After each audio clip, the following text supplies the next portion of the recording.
సంతోషం ఎలా ఉంటుందో అని అనుభూతి చెందేలోపే బాధ ఎలా ఉంటుందని చూపిస్తుంది జీవితం. ప్రతి కన్ను మనం బాగుపడితే చూడాలేని అనుకోవు. కొన్ని కన్నులు మన పతనాన్ని, నాశనాన్ని కోరుకుంటాయి. పెళ్లికి ముందు తండ్రి, పెళ్లికి తర్వాత భర్త, సరైన వాళ్ళు దొరకని ప్రతి అమ్మాయి కూడా అనాథే అవుతుంది.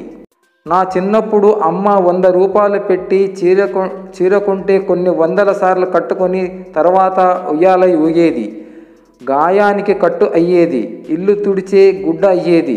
ఇప్పుడు 10,000 పెట్టుకునే పట్టు చీరలు కూడా పట్టుమని 10 సార్లు కూడా కట్టకుండానే బీరువాలకే పరిమితం అవుతున్నాయి. ఒకరిని విమర్శించే ముందు ఆ స్థాయి వ్యక్తిత్వం మనకు ఉందో లేదో చూసుకోవాలి. ఒక పక్షి చెట్టు మీద కూర్చొని తేనెటీగను గమనిస్తుంది.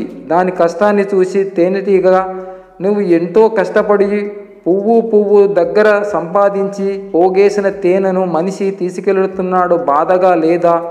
అందుకు తేనెటీగ నవ్వి, తేనె సంపాదించడం ఒక కళ.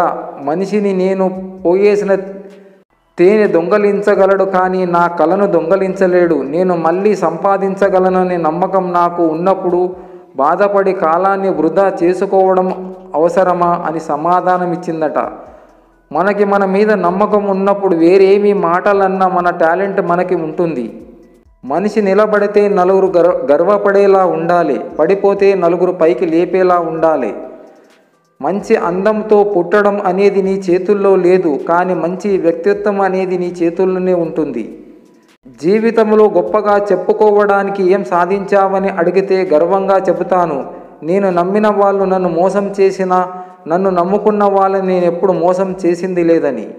జీవితమే ఒక ప్రయాణం. ఆ ప్రయాణంలో కలిసే ప్రయాణికులు ఎందరో, కానీ ఏది శాశ్వతం కాదు, ఎవరు శాశ్వతం కాదు. నీ నడవడికే శాశ్వతం. ప్రారంభం అందరిది బాగానే ఉండవచ్చు, కానీ అంతిమ దశ వరకు కొనసాగడంలోనే ఉంది గొప్పతనం. చిన్నప్పుడే బాగుండేది, పడుకోగానే ఏ ఆలోచన లేకుండా నిద్ర పట్టేది. కానీ ఇప్పుడు నిద్ర రావాలంటే ఆలోచనలతో యుద్ధం చేయవలసి వస్తుంది. నీ తల్లి నిన్ను కన్నప్పుడు ఏడ్చి ఉండవచ్చు, కానీ నిన్ను కన్నందుకు ఏడ్చే పరిస్థితి ఎన్నడూ రాకూడదు. ఒక ఆటంకం నీ ప్రయత్నాన్ని ఆపగలదేమో, కానీ నువ్వు సాధించాలన్న నీ సంకల్పాన్ని మాత్రం ఆపలేదు. రాసుకున్న కథ కలగా మారింది, అనుకున్న జీవితం హూగా మిగిలిపోయింది. కూలీలతో పని చేయించుకున్నప్పుడు వారి చెమట ఆరకముందే వారి కష్టార్జితం చెల్లించాలి మనం. ఎప్పటి వరకు నువ్వు పనికొస్తావో అప్పటి వరకే తలుచుకుంటుంది ఈ లోకం. అవసరమైనవి ముట్టించిన తర్వాత వెలిగించిన అగ్గిపుల్లని ఆర్పేసి విసిరే పద్ధతే ఈ లోకం తీరు. పైకి కనిపించే అలంకారానికన్నా లోపల ఉండే గుణం ముఖ్యం. విషం నిండిన బంగారు పాత్ర కన్నా తేనెతో నిండిన మట్టి కుండ ఎంతో విలువైనది.